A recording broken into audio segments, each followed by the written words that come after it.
There are many individuals that are suffering in silence, but you have to keep going. It's definitely a battle worth fighting for.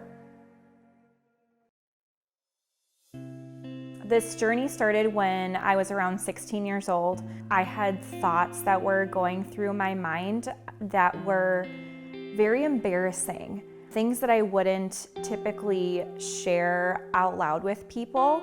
I had no idea what was going on. And it eventually got to a point where I had built up the courage to talk to my parents and say, hey, I'm having these thoughts and I don't know where they're coming from and they're really disturbing me. And so eventually I went to see a psychologist and he ran a series of questions and tests and diagnosed me with OCD. At 16 and I was put on medication, and so that's where it really started. I was very ashamed that I had OCD because mental health wasn't something that was talked about. We just suffered in silence.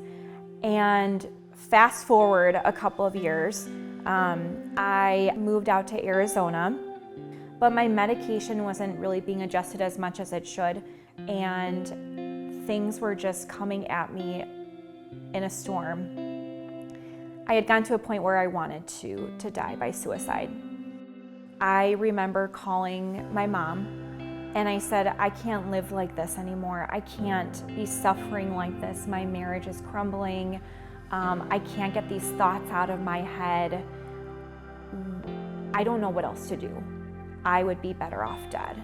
And my mom, she listened, but it wasn't that she just listened, she took action. And she called the suicide hotline and got me to speak to someone on the phone and asked me what was going on and advised me to go to the hospital.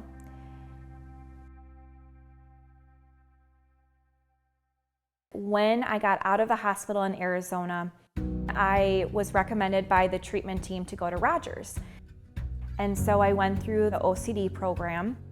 I started going back to therapy again, and then eventually I got to a point where I got to residential.